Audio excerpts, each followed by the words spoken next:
Hello everyone, this is Babita. Welcome to my YouTube channel Tutor Moms. Thumbnail से आपको idea लग ही गया होगा कि आज की वीडियो किस टॉपिक पे है। जी हाँ, आज मैं लेकर आई हूँ किड्स आइल्स का सीक्वेंस 3। किड्स आइल्स के पिछली 2 वीडियोस में मैंने बच्चों के लिसनिंग स्किल्स को कैसे असेस करना है और स्पीकिंग स्किल्स को कैसे असेस करना है वो डिस्कस किया था। अगर आपने वो दोनों सीक्वेंस नहीं देखे तो मैंने उनके लिंक डिस्क्रिप्शन में डाल दिए हैं, आप वहाँ से उन दोनों सीक्वेंस को चेक कर सकते हैं। तो आज की इस वीडियो में किड्स आइल्स के पार्ट 3 में हम सीखने वाले हैं कि किस तरह से हम बच्चों के रीडिंग स्किल्स को असेस कर सकते हैं। रीडिंग स्किल्स की बात भी बाद में आती है, लेकिन अगर आपके बच्चे को रीडिंग ही नहीं आती है तो रीडिंग स्किल्स असेस करने का कोई फ़न नहीं है। So the first step is to ensure that your kid can read well. उसके बाद आप रीडिंग स्किल्स असेस कर सकते हैं। अगर आपके बच्चे की रीडिंग भी अच्छी नहीं है, मीन्स कि उसको रीडिंग इम्प्रूवमेंट की ज़रूरत है, उसके लिए भी मैंने 2 सीक्वेंस बनाए हैं। आप पहले उनको चेक कर लीजिए, उसके बाद आप रीडिंग स्किल्स असेस कीजिए। एंड उन दोनों वीडियोस के भी लिंक मैंने डिस्क्रिप्शन में डाल दिए। So without wasting any time, let's get started.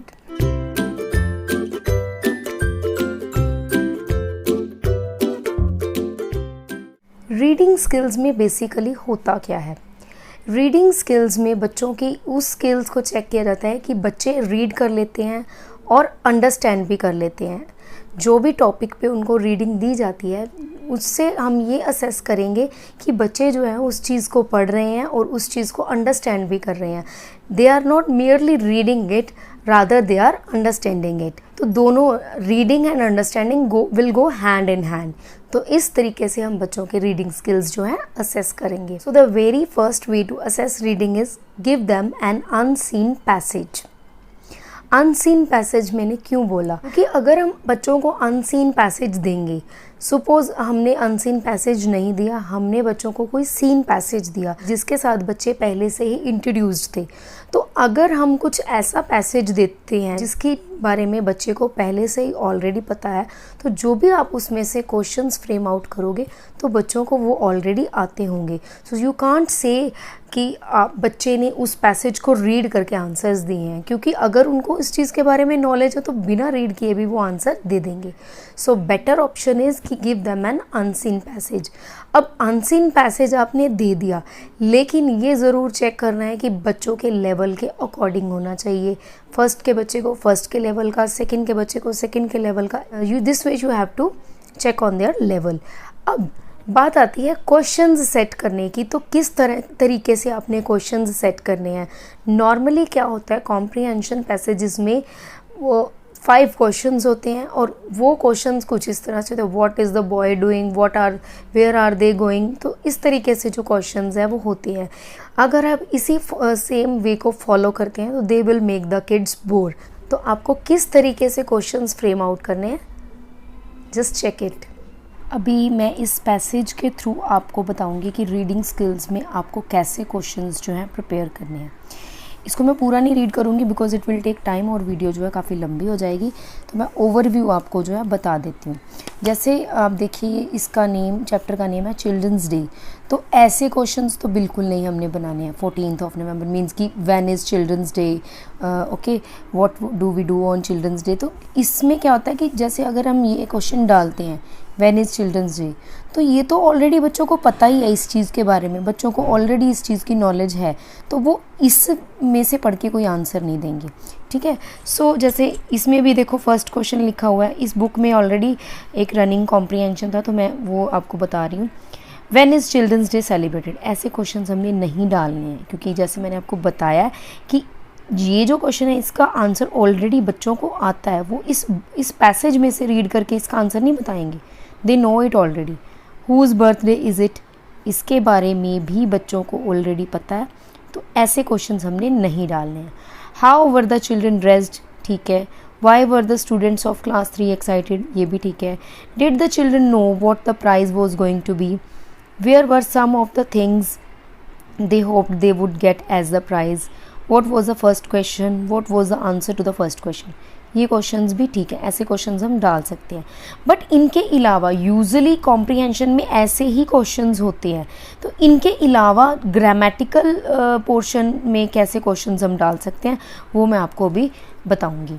ये देखिए मेरा first question, what is the antonym of the word cried used in the passage. अब यहाँ पे मैंने एंटोनिम यूज़ किए, एंटोनिम ग्रामर पोर्शन में आ गया, तो क्राइड का बच्चे जो आंसर है वो लिखेंगे and they would see in the passage, क्योंकि अगर क्राइड के किसी वर्ड के सपोज 2 एंटोनिम्स हैं तो वो पहले ये देखेंगे कि पैसेज में कौन सा यूज़ किया गया है, तो इसके लिए उनको जो है रीड करना पड़ेगा पैसेज।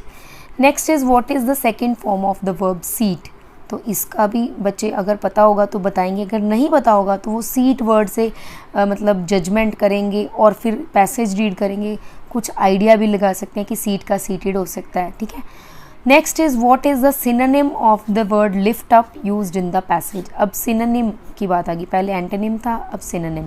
अभी सेम वे अगर लिफ्ट अप के 2 मीनिंग होंगे, सॉरी सिनोनिम्स होंगे, तो उसका जो बच्चे कौन सा यूज़ करेंगे आंसर, जो पैसेज में है, तो उसके लिए उनको पैसेज जो है रीड करना पड़ेगा। Next is which Hindi word is used in the passage. Passage में एक्चुअली एक हिंदी वर्ड यूज़ किया गया, दैट इज़ चाचा, इट इज़ यूज फॉर चाचा नेहरू। सो ये वर्ड बच्चे कैसे ढूंढेंगे, by reading the passage. Next is right any 5 verbs from the passage.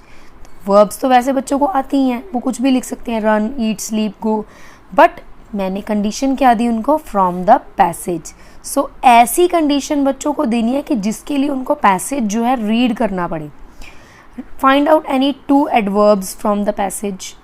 Replace the word began in line 14। इसी पैसेज में 14th लाइन में बिगैन वर्ड जो है वो यूज़ किया गया, तो बच्चों ने उस वर्ड को रिप्लेस करना है, मीन्स उसका कोई सिनोनिम लिखना है, that is started. Next is find out any 3 proper nouns from the passage. उन्होंने प्रॉपर नाउन्स भी पैसेज से ही फाइंड आउट करने हैं।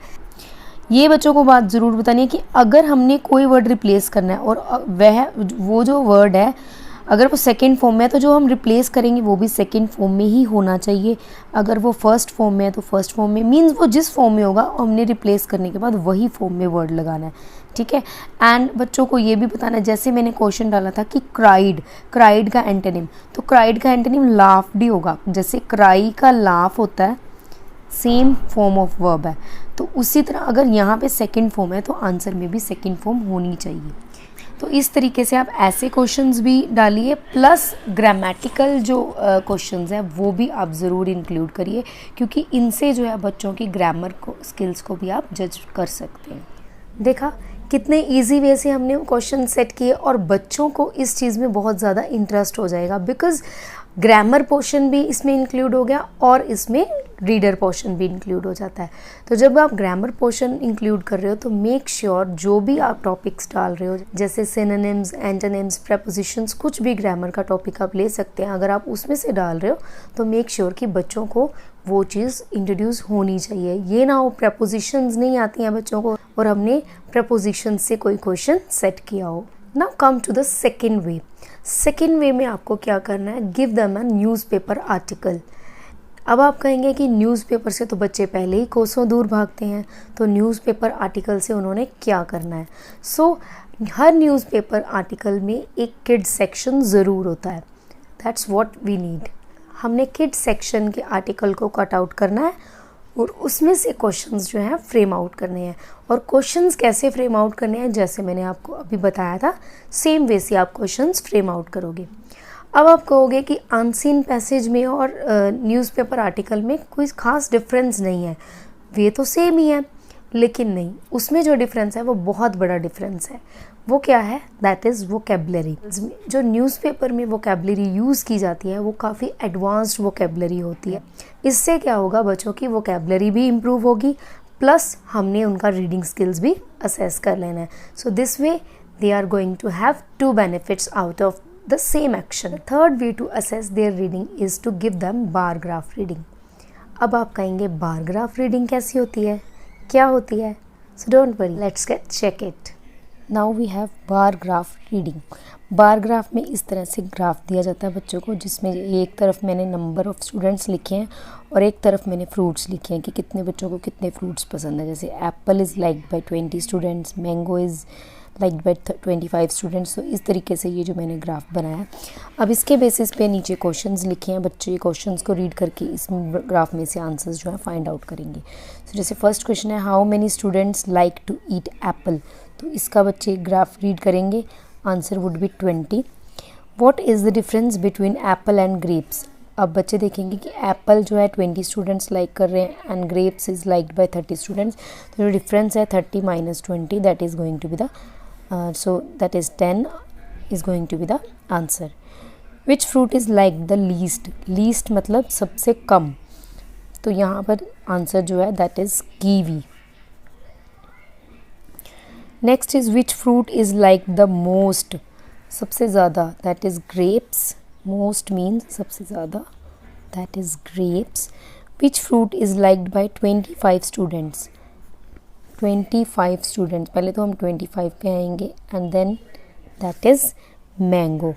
सो इस तरीके से जब बच्चे करेंगे मैथ्स और इंग्लिश दोनों का फ़ायदा होगा। मैथ्स का भी क्वेश्चन सॉल्व हो गया और प्लस इंग्लिश की जो है रीडिंग स्किल्स जो है वो हमने असेस कर ली इस तरीके से।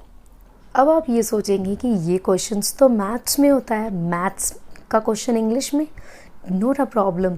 अगर हमने इस वे से अगर हम रीडिंग स्किल्स असेस कर सकते हैं तो इसकी बुरा ही क्या है। इसके साथ हम क्या कर रहे हैं, एक तीर से दो निशाने लगा रहे हैं। कैसे? एक तो हमने रीडिंग स्किल्स असेस कर लिए, दूसरा मैथ्स का क्वेश्चन सॉल्व कर लिया जो कि 5 to 6 मार्क्स का होता है। सो दोनों काम हो गए हमारे। Fourth way to improve that is cloze tests.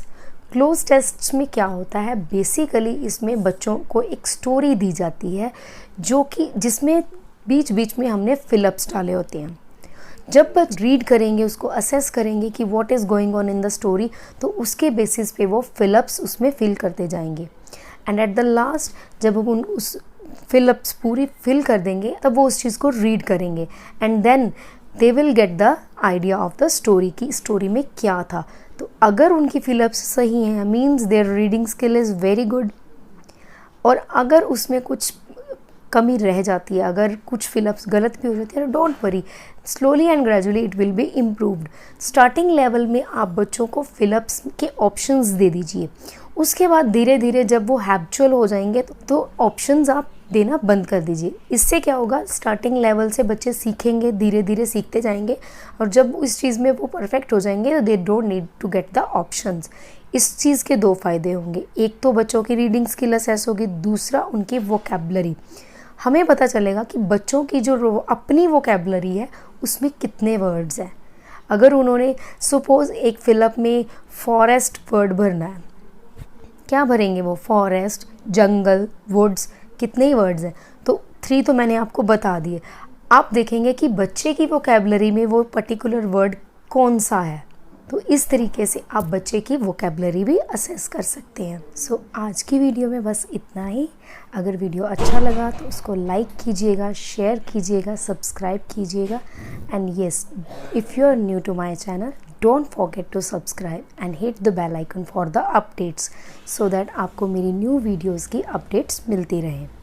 अगर आपको भी स्टडी रिलेटेड कोई भी प्रॉब्लम आ रही है तो प्लीज़ मुझे कमेंट्स में ज़रूर बताना। I will surely make a video on that and wait for my next video. तब तक के लिए stay healthy, stay happy, stay connected and yes, don't forget to subscribe. Bye bye. God bless.